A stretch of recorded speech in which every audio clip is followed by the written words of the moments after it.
excuse the hood. Maybe the hood is a reflection on how I'm feeling. I had the shirt on. Today. I thought I could give the player some mental lift, even though I was at the game and all these other things. Yeah, let's get to the nits and grits. This might be a long one. I don't know, but first things first. Find shame and walk. I think that's the first thing. Find some shame and get out.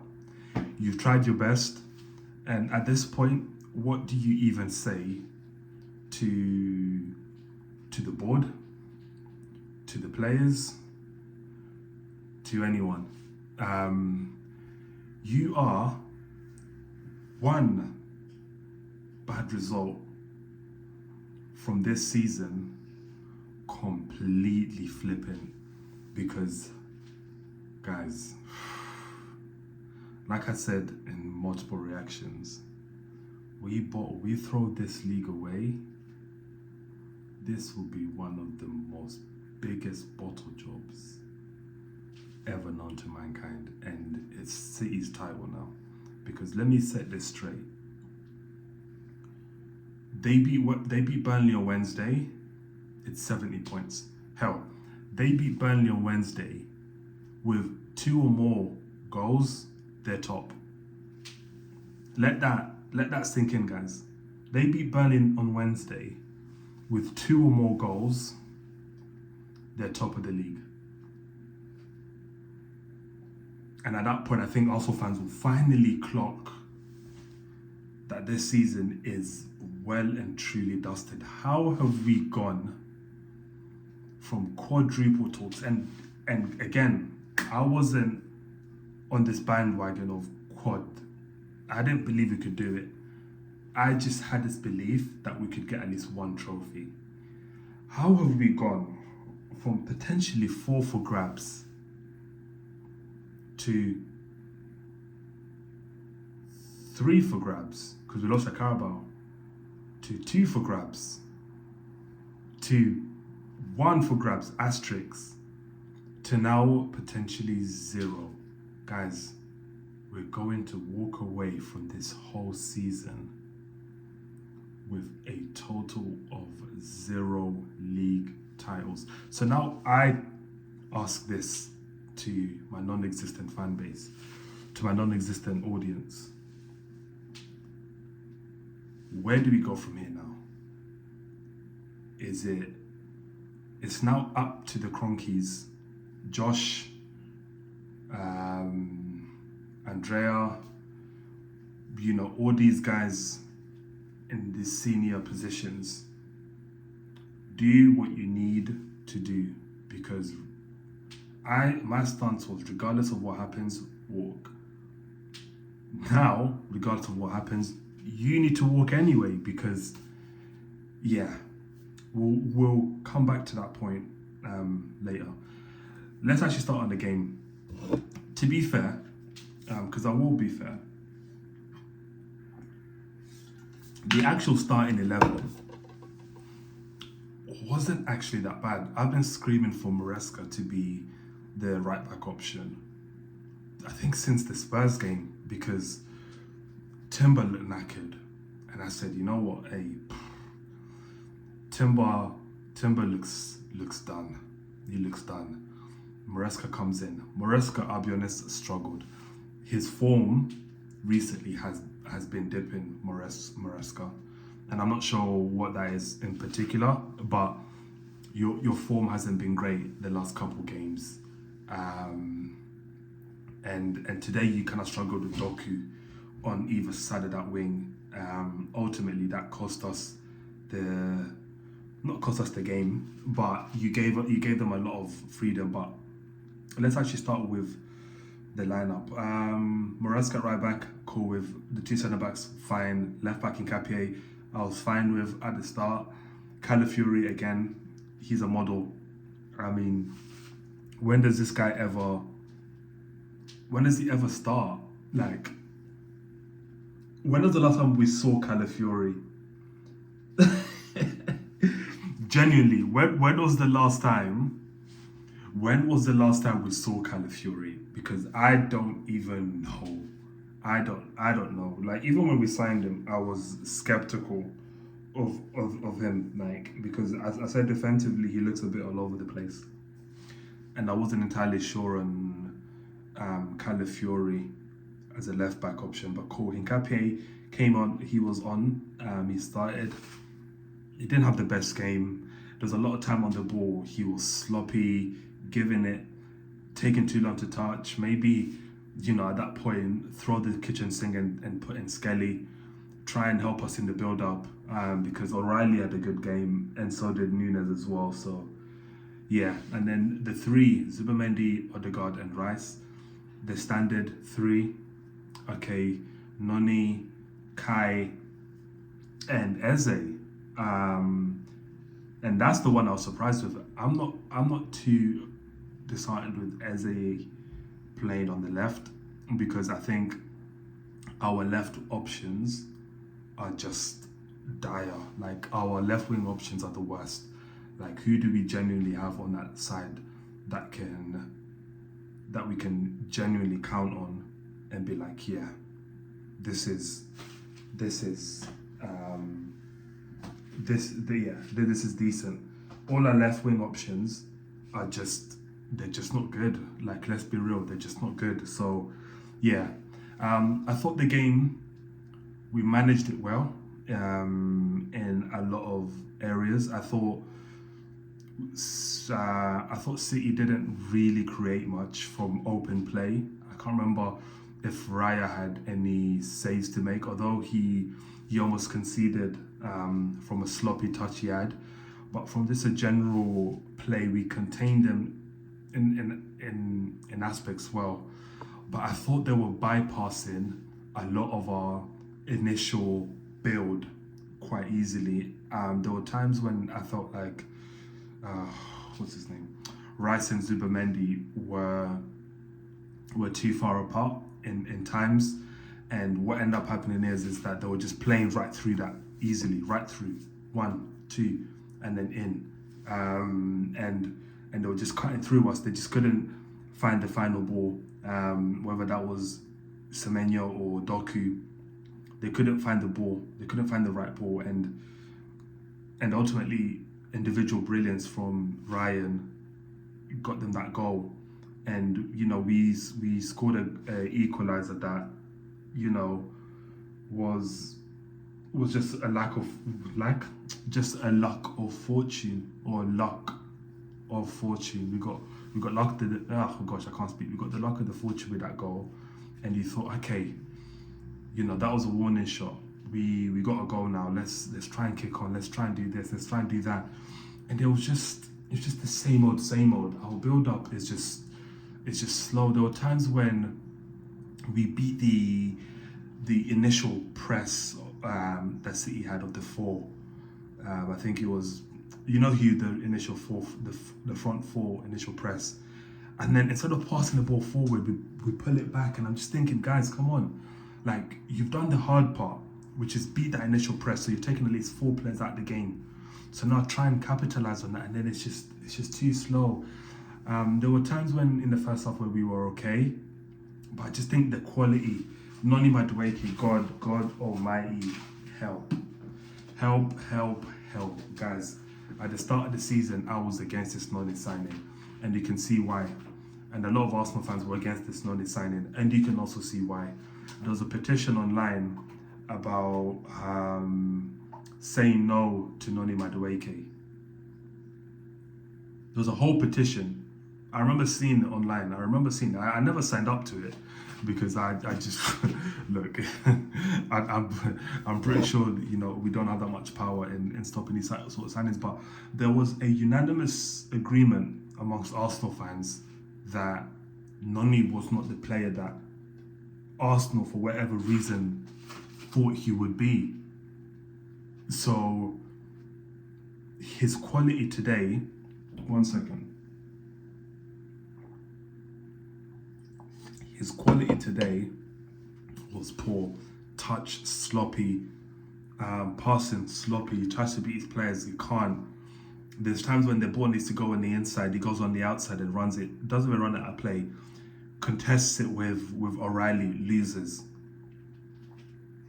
There's so many times this season that you're just seeing why this signing was just not destined to work.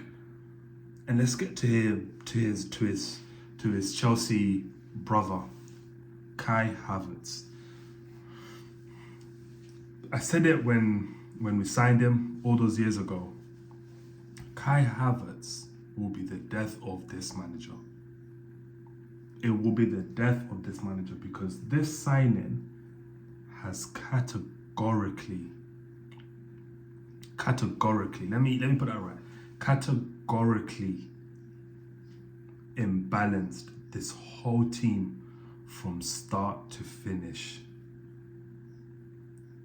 The value of Kai in this team is zero.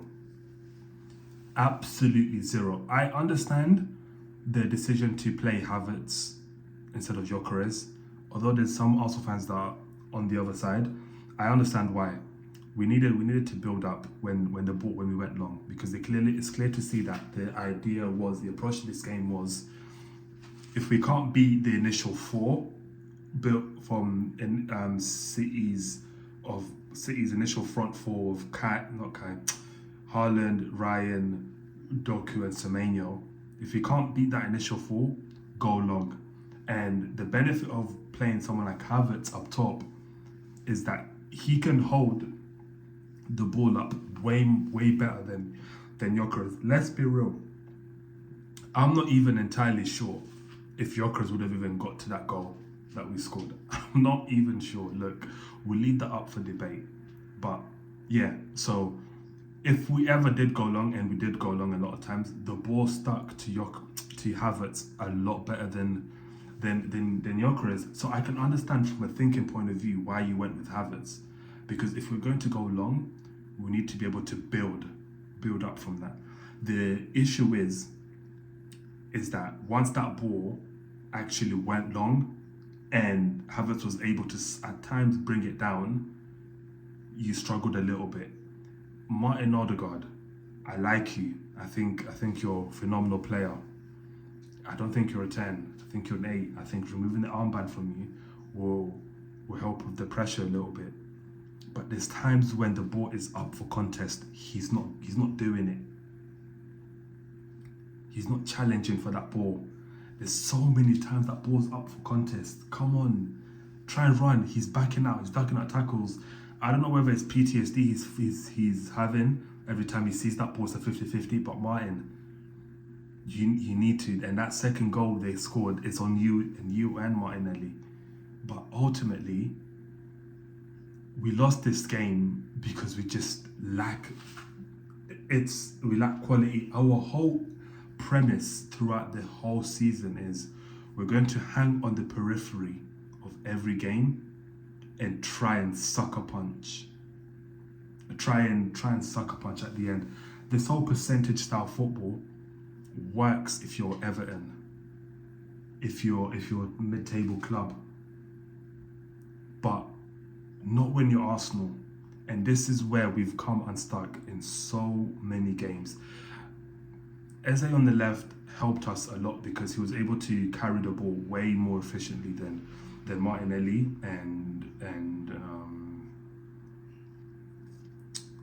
and Trossard. But the rest of it is just poo-poo. Let's get to the second half. I was starting to get flashbacks of the cup final. But I don't think it was as bad as the cup final, but it might as well be. We had a chance, Eze. I thought that went in. Cool. The chance before that, Kai, your finishing is poor. Your finishing is it's not there. It's just not there. And then he had a chance right at the end. You connect with the ball. You just need to guide it. There's the pace on that ball coming in. You just need to guide it. He doesn't do that. he doesn't do that, and that's the difference. And ultimately, we're going to look back throughout this whole season where we've had multiple opportunities to end this season. This game did not need to have this much importance. If we had just dealt with, guys, even forget about the second half of the season. Let's even go to the start of the season, the first half of the season. Sunderland, less than 2 or 3 minutes away, Gabriel and Raya having a bit of a faff. Brian Brobby scores. Chelsea, they're down to 10 men. Take advantage. 1-1. There's so many games like this. Villa, last minute at Villa Park. Second half of the season, the most prominent one, Wolves. This game, the whole premise of the second half of the season is, worst case scenario, we come to the Etihad with the pressure of having to win. That was the worst case scenario, and the scenario that we all agreed unanimously it should never happen. We should not get to a point where we're coming at the Etihad with an importance of having to win this game. That should have never been the option. It should have been option number 3 and the least likely 1% chance. You come here having to draw or win, and better yet, you take the loss, it doesn't affect you. You're still 6 points clear. How have we got to the stage where the gap is now gone? It's now a straight shootout. It's a straight shootout. Us and City. And who do you think is going to win? Not us. They've got Burnley on Wednesday. They're winning that. They win that comfortably, they're top of the league, guys. They're top of the league if they win that. And here's my thing, and here's my whole outlook on this thing. Let him ride out the end of the season and tell him, Mikel, look, find some shame, maybe be whatever you want. Because I think we approached this game well. Too little, too late. Where was this impetus? Where was this risk taken in so many games where we were screaming for you to take this level of risk, screaming at you at the start of the season where the risk levels were a lot lower? Where was this? Liverpool away, I remember he got slated for it, rightly so. Starting Marino, Rice and Zubamendi. Oh, there was some weird ass midfield he started against away to Liverpool. You got told, take a risk, and now it's going to cost your whole job. Kai Havertz, that signing, you are going to die on that hill, because he's that signing that is going to kick you out the store. And good luck, because you're one more result from this turning into Wenger Part 2. Planes flying across the stadium. Arteta out. And you can't blame them. I've been on this one bandwagon for a while. But this time, I don't think there's going to be much to save you. And to be honest with you, this attack, is poor. It is poor. And I can't deny that this whole attack here is pony. It's poo, diarrhea with sweet corn. That's what this attack is. But hear this. Ange Postecoglou had Brennan Johnson, Dominic Solanke, Archie Gray, all these guys, and he made that attack look semi-decent, and you can't even do the same to this.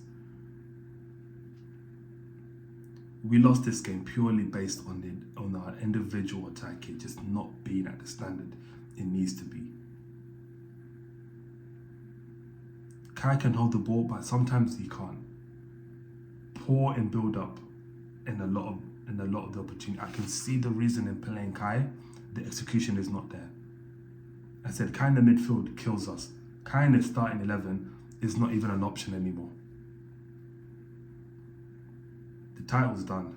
Guys, go incognito. Delete your accounts, delete everything. The title is done. We're done. This has to be single-handedly the biggest bottle job in Premier League history. I have never seen anything like this.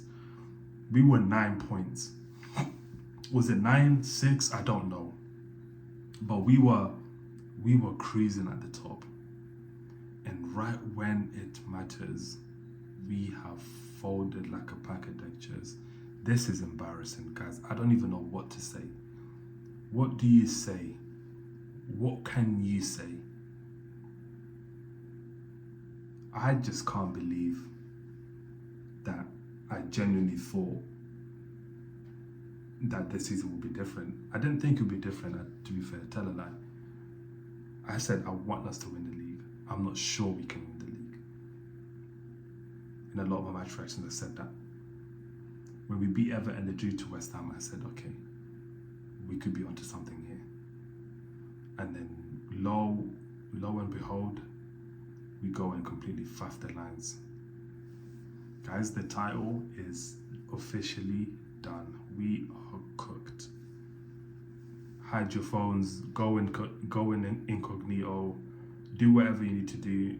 Just don't show your face, because I'm not. And for this manager, leave. Just please end our misery. This 7-year project has failed. This 7-year investment has failed. The best you can do is doing us a favor, end the season, mutual agreement, leave. Because this season is not going to end any way we want. How are you going to end trophyless again? I said that Carabao Cup final was a must for Arsenal because the momentum would have carried us to the finish line.